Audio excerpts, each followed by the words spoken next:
penuh dengan warna-warni. Bila terjebak sulit untuk coba keluar. Semua pasti ada jalan keluar. Cobalah berusaha.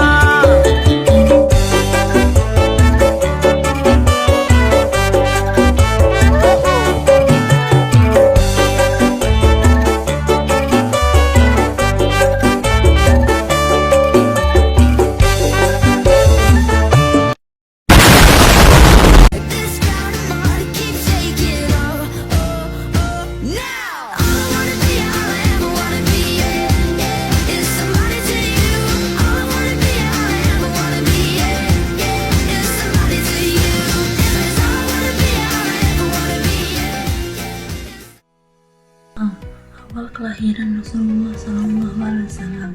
Muhammad dilahirkan dari Bani Quraisy. Keluarga beliau adalah pedagang. Hampir seluruh orang Arab Mekah ketika itu bekerja sebagai pedagang. Karena bermata pencarian dari bertani sangatlah sulit saat itu. Mengingat kondisi alam yang tandus, berbatu baru dan kering, Muhammad adalah kaum Arab mustarubah, yaitu kaum Arab Adaniyah. Ismail dikaruniai 12 orang anak yang semuanya laki-laki. Mereka membentuk 12 kabilah yang semuanya tinggal di Mekah, dan bermata pencarian mereka adalah pedagang. Muhammad hidup dengan suku Padang.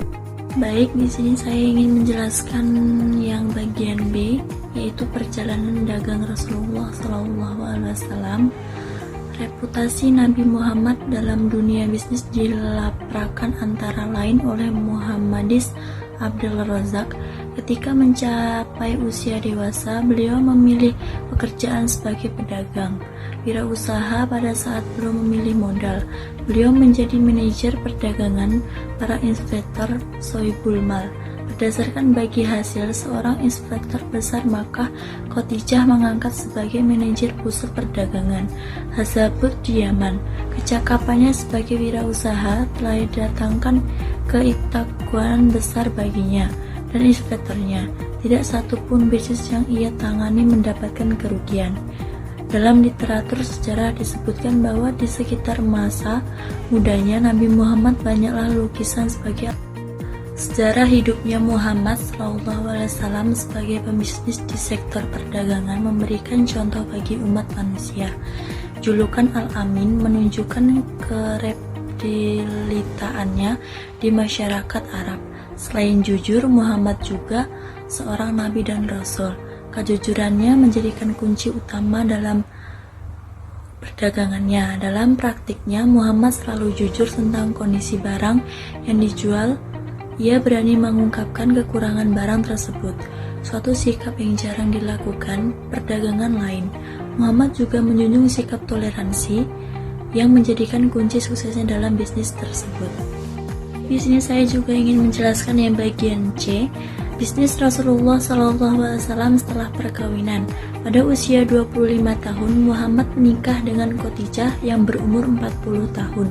Nama lengkap Khadijah adalah Khadijah binti Khuwailid ibn As ibn Abdul Izza ibn Quraisy ibn Kilab.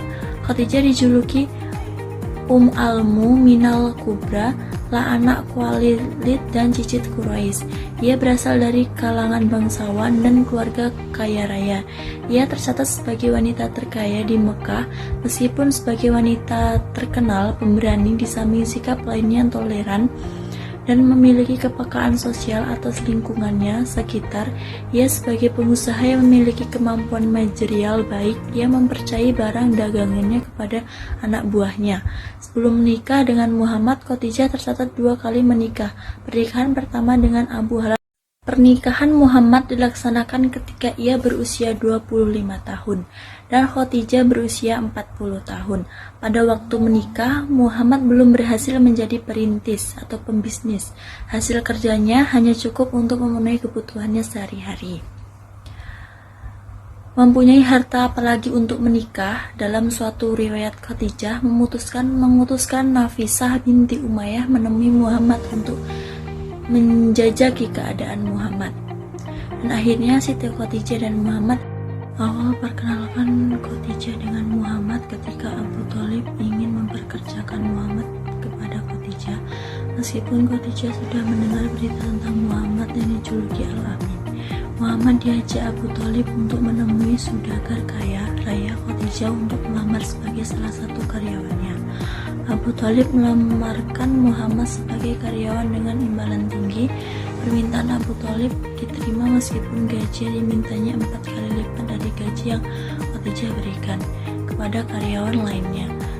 Bagi Khadijah, permintaan gaji besar tidak memberatkannya karena Khadijah sudah mengenal Muhammad. Muhammad dikenal sebagai orang yang jujur dalam perkataan dan perbuatannya. Selama menjadi karyawannya, cerita tentang keberhasilan Muhammad berdagang sampai terdengar Khadijah beberapa karyawan. Setelah Nabi Muhammad SAW menikah dengan Khadijah, Nabi Muhammad SAW tetap mengelola perdagangannya sebagai mitra bisnis Khadijah. Dengan demikian, beliau termasuk sebagai business owner. Afzalur Rahman mencatat bahwa setelah menikah, Nabi Muhammad SAW tetap melanjutkan usaha perdagangannya. Pada masa itu, beliau bertindak sebagai mitra dalam usaha istrinya.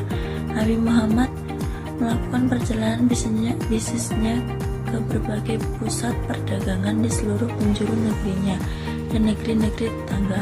Tidak banyak catatan sejarah yang merekam usaha perdagangan dan perjalanan bisnis yang dilakukan Nabi Muhammad setelah menikah, tetapi sebagai dinyatakan lebih lanjut oleh Al-Faruzah Rahman, terdapat catatan tentang hubungan dengan beliau dengan berbagai macam orang.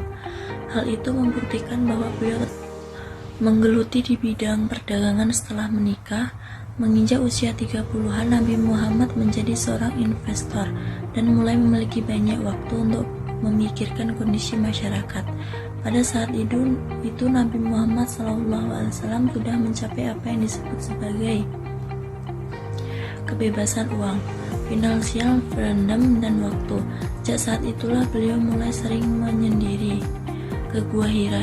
Itu beliau lakukan hingga mendapatkan wahyu pertama pada usia 40 tahun. Periode baru dalam hidup Nabi Muhammad SAW. Dunia pasti ada akhirnya, bintang-bintang pun ada umurnya. Maka tenang saja kita di sini berdua,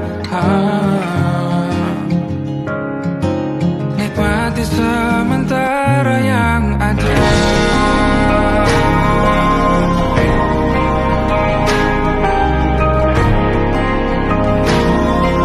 Dunia pasti ada akhirnya, bintang-bintang pun ada umurnya. Maka tenang saja kita di sini berdua, nikmati sementara yang ada.